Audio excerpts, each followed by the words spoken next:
ದರ್ಶನ್ ಅವರ ಕಥೆ ಹೀಗಾದ್ರೆ ಇನ್ನೊಂದು ಕಡೆಗೆ ಇನ್ನುಳಿದಂತ 6 ಆರೋಪಿಗಳಿಗೂ ಕೂಡ ಜಾಮೀನು ಸಿಕ್ಕಿತಲ್ಲ, ಅವರ ಕಥೆ ಏನಾಗಿದೆ? ಅದರಲ್ಲಿ ಪವಿತ್ರ ಗೌಡ ಏನಾದರೂ ಪರಪ್ಪನಗ್ರಹಾರದಿಂದ ಬಿಡುಗಡೆ ಆದ್ರ ಅಥವಾ ಇಲ್ವಾ? ಸೊ ಕೆಲವೇ ಕ್ಷಣಗಳಲ್ಲಿ ಜೈಲಿನಿಂದ ಪವಿತ್ರ ಗೌಡ ರಿಲೀಸ್ ಆಗಲಿದ್ದಾರೆ. 6 ತಿಂಗಳ ಬಳಿಕ ಪರಪ್ಪನಗ್ರಹಾರ ಜೈಲಿನಿಂದ ಬಿಡುಗಡೆ ಆಗಲಿದ್ದಾರೆ. ಈಗಾಗಲೇ ಕೋರ್ಟ್ನಲ್ಲಿ ಜಾಮೀನು ಪ್ರಕ್ರಿಯೆ ಕೂಡ ಮುಕ್ತಾಯವಾಗಿದೆ. ಶುಕ್ರವಾರವೇ ಜಾಮೀನು ಸಿಕ್ಕಿತ್ತು, ಬಟ್ ಶನಿವಾರ ಮತ್ತು ಭಾನುವಾರ ಆಗಿದ್ದರಿಂದ ಪ್ರಕ್ರಿಯೆಗಳನ್ನು ಮುಗಿಸೋಕ್ಕಾಗಿರಲಿಲ್ಲ. ಬಟ್ ಇವತ್ತು ಮುಕ್ತಾಯಗೊಳಿಸಿದ್ದಾರೆ. ಆಲ್ಮೋಸ್ಟ್ ಒಂದು 6:30-7 ಗಂಟೆ ಅಷ್ಟೊತ್ತಿಗೆ ಜೈಲಿನಿಂದ ಪವಿತ್ರ ಗೌಡ ರಿಲೀಸ್ ಆಗುವಂಥದ್ದು ಇದೆ. ಸ್ಟಿಲ್ ಅವರು ಆರೋಪಿಯಾಗಿದ್ದಾರೆ ಈ ಪ್ರಕರಣದಲ್ಲಿ. ಇನ್ನೂ ಕೂಡ ಈ ಕೊಲೆ ಆರೋಪಿ ನಂಬರ್ 1 ಅವರು ಇನ್ನೂ ವಾದ ಪ್ರತಿವಾದಗಳು ಆಗಬೇಕು. ನನ್ನ ಸಹೋದ್ಯೋಗಿ ಈಗ ಅಂಬರೀಷ್ ಅನೇಕಲ್ ನನ್ನ ಸಂಪರ್ಕಕ್ಕೆ ಸಿಗ್ತಾ ಇದ್ದಾರೆ. ಅಂಬರೀಷ್, ಈ ಪ್ರಕರಣದಲ್ಲಿ ಈಗ ಆರಂಭದಲ್ಲಿ ಅವರು ಪೊಲೀಸ್ ಕಸ್ಟಡಿಯಲ್ಲಿದ್ದಂಥ ಸಂದರ್ಭದಲ್ಲಿ ಒಂದು ಬಹಳ ದೊಡ್ಡ ಚರ್ಚೆಗೆ ಬಂದಿತ್ತು ಪವಿತ್ರ ಗೌಡ ಅವರ ವಿಚಾರದಲ್ಲಿ. ಅವ್ರಿಗೆ ಹೇಗೆ ಲಿಪ್ಸ್ಟಿಕ್ಕು ಮೇಕಪ್ಪು ಎಲ್ಲ ಮಾಡ್ಕೊಳ್ಳೋಕೆ ಅವಕಾಶ ಕೊಟ್ಟಿದ್ರಿ ಅಂತ ಹೇಳಿ. ಈಗೂ ಜೈಲಿನಿಂದ 6 ತಿಂಗಳ ಆಚೆ ಬರ್ತಾ ಇದ್ದಾರೆ, ಈಗಲೂ ಅಂತ ಅವಕಾಶ ಕೊಟ್ಟಿದ್ದಾರಲ್ಲ ಅನ್ನೋದೊಂದು ಕಣ್ಣಂತೂ ಇದ್ದೇ ಇರುತ್ತೆ. ಬಟ್ ಎಷ್ಟೊತ್ತಿಗೆ ಆಗುತ್ತೆ? ಯಾಕೆ ಇಷ್ಟೊಂದು ಪ್ರಕ್ರಿಯೆ ಲೇಟ್ ಆಗ್ತಾ ಇದೆ? ಇಷ್ಟೊತ್ತಿಗೆ ಆಗಬೇಕಾಗಿತ್ತಲ್ಲ ಅವ್ರು ಆಚೆ ಬರೋದು?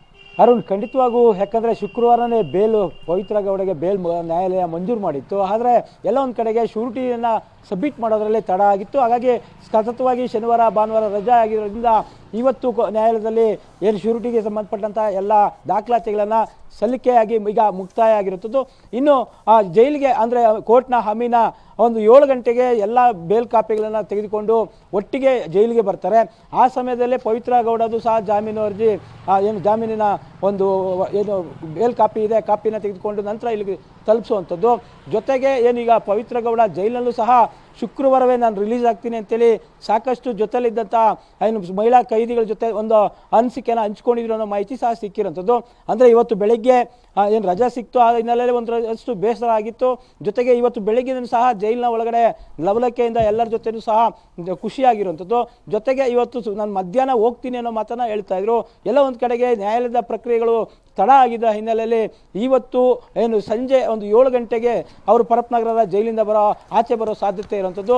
ಅಂದರೆ 7 ಗಂಟೆ ಒಳಗಡೆ ಅಮೀನಾ ಏನಾದರೂ ಆ ಕಾಪಿನ ತೆಗೆದುಕೊಂಡು ಜೈಲಿಗೆ ಸಬ್ಮಿಟ್ ಮಾಡಿದ್ರೆ ಆ ನಂತರ ಜೈಲಿನ ಒಂದು ಪ್ರೊಸೀಜರನ್ನು ಇಲ್ಲಿ ಅಧಿಕಾರಿಗಳು ಮಾಡಿಕೊಂಡು ಆ ನಂತರ ಬಿಡುಗಡೆ ಮಾಡುವಂಥ ಸಾಧ್ಯತೆ ಇರುವಂಥದ್ದು.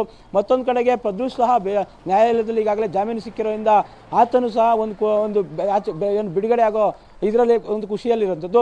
ಅಂದರೆ ಪವಿತ್ರ ಗೌಡ ಎಲ್ಲದಕ್ಕೂ ಸಹ ಅಂದರೆ ಪವಿತ್ರ ಗೌಡ ಫ್ಯಾಮಿಲಿಯವರು ಪ್ರತಿ ವಾರ ಬರ್ತಾ ಇದ್ರು. ಜೊತೆಗೆ ಪವಿತ್ರ ಗೌಡಗೆ ಬೇಕಾದಂಥ ಏನು ಕೆಲವೊಂದು ವಸ್ತುಗಳನ್ನು ಸಹ ತೆಗೆದುಕೊಂಡು ಕೊಡ್ತಾ ಇದ್ರು. ಹಾಗಾಗಿ ಜೈಲಿನಲ್ಲೂ ಸಹ ಲಿಪ್ಸ್ಟಿಕ್ಕನ್ನು ಬಳಸುವಂಥದ್ದು ಮತ್ತು ಮೇಕಪ್ ಮಾಡೋದ್ರಲ್ಲಿ ಯಾವುದೇ ಹಿಂದೆ ಬಿದ್ದಿಲ್ಲ. ಹಾಗಾಗಿ ಇವತ್ತು ಸಹ ಹೊರಗಡೆ ಬರಬೇಕಾದ್ರೆ ಅದೇ ಮೇಕಪ್ಪಲ್ಲಿ ಅದೇ ಲಿಪ್ಸ್ಟಿಕ್ಕನ್ನು ಹಚ್ಕೊಂಡು ಬರೋ ಸಾಧ್ಯತೆ ಹೆಚ್ಚಿಗೆ ಇರುವಂಥದ್ದು ಅರುಣ್.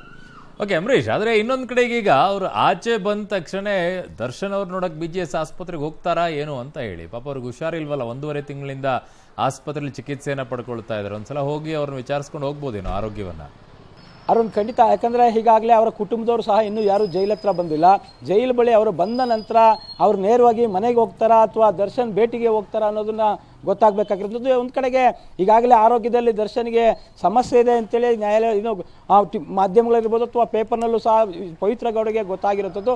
ಹಾಗಾಗಿ ಅವರ ಕುಟುಂಬದವ್ರು ಬಂದ ನಂತರ ಏನಾದರೂ ಆರೋಗ್ಯ ವಿಚಾರಿಸೋದಕ್ಕೆ BGS ಆಸ್ಪತ್ರೆ ಕಡೆ ಹೋಗ್ತಾರಾ ಅಥವಾ ಈಗ ಯಾವುದೇ ಸಮಸ್ಯೆ ಬೇಡ ನಾನು ನೇರವಾಗಿ ಮನೆಗೆ ಹೋಗ್ತೀನಿ ಅಂತೇಳಿ ಮನೆಗೆ ಹೋಗ್ತಾರಾ ಕಾದು ನೋಡಬೇಕಾಗಿರೋದು. ಜೊತೆಗೆ ಏನು ಅವರು ತಮ್ಮ ಇರ್ಬೋದು, ತಾಯಿ ತಂದೆ ಜೊತೆಗೆ ಮಗಳನ್ನು ಸಹ ಇವತ್ತು ಸಂಜೆ ಬಿಡುಗಡೆಗೆ ಅವರು ಸಹ ಬರ್ತಾರೆ ಅನ್ನೋ ಮಾಹಿತಿ ಸಿಗ್ತಾ ಇದೆ. ಹಾಗಾಗಿ ಅವರು ಬಂದ ನಂತರ ಒಂದು BGS ಹಾಸ್ಪಿಟಲ್ ಅಥವಾ ಮನೇನ ಅನ್ನೋದು ಗೊತ್ತಾಗ್ಲಿರೋಂಥದ್ದು. ಒಟ್ಟು ಈಗಾಗಲೇ ಜೈಲಿನಲ್ಲಿ ಸಹ ಪವಿತ್ರ ಗೌಡ ಎಲ್ಲ ಪ್ಯಾಕ್ ಮಾಡ್ಕೊಂಡು ಈಗಾಗಲೇ ಓಡೋದಕ್ಕೆ ಅಂದರೆ ಕಾಪಿಗೋಸ್ಕರ ಕಾಯ್ತಾ ಕುಳಿತಿದ್ದಾರೆ ಅನ್ನೋ ಮಾಹಿತಿ ಜೈಲ್ ಮೂಲಗಳಿಂದ ತಿಳಿದು ಬರ್ತಾ ಇರ್ತದ್ದು ಅರುಣ್. ಓಕೆ ಅಂಬರೀಷ್, ನಿಮ್ಮೆಲ್ಲ ಮಾಹಿತಿಗೆ ಧನ್ಯವಾದ. ಅಷ್ಟೆಲ್ಲ ಜವಾಬ್ದಾರಿ ಅಷ್ಟೆಲ್ಲ ಮೈ ಮೇಲೆ ಎಳ್ಕೊಂಡ ನಂತರನೂ ಕೂಡ ಪವಿತ್ರ ಗೌಡಗೋಸ್ಕರನೇ ಈ ಥರ ಎಲ್ಲ ಮಾಡ್ಕೊಂಡಿದ್ದಾರೆ ಅನ್ನೋದು FIR ಚಾರ್ಜ್ ಶೀಟಲ್ಲಿ ಆರೋಪ ಇರೋದು. ಹೀಗಿರ್ಬೇಕಾದ್ರೆ ಪಾಪ ಅವರು 1.5 ತಿಂಗಳಿಂದಲೂ ಸತತವಾಗಿ ಆ ಥರ ಪೇನ್ ಆಗ್ತಾ ಇದೆ ಅಂತಂದಾಗ ಒಂದ್ಸಲ ವಿಸಿಟ್ ಕೊಟ್ಟು ಹೋಗ್ಬೋದೇನೋ ಅಂತ ಅನ್ಸುತ್ತಪ್ಪ, ಗೊತ್ತಿಲ್ಲ ನನಗೆ. ಹೋದರೆ ಆ ಬಾಂಡಿಂಗು ಆ ಮಾನವೀಯತೆ ಉಳ್ಕೊಳ್ಳುತ್ತೆ ಅಂತ ಕಾಣಿಸುತ್ತೆ. ಇಲ್ಲಾಂದ್ರೆ ಇಷ್ಟೊಂದು ಯಾರು ರಿಸ್ಕ್ ತಗೊಳ್ತಾರೆ ಜೀವನದಲ್ಲಿ.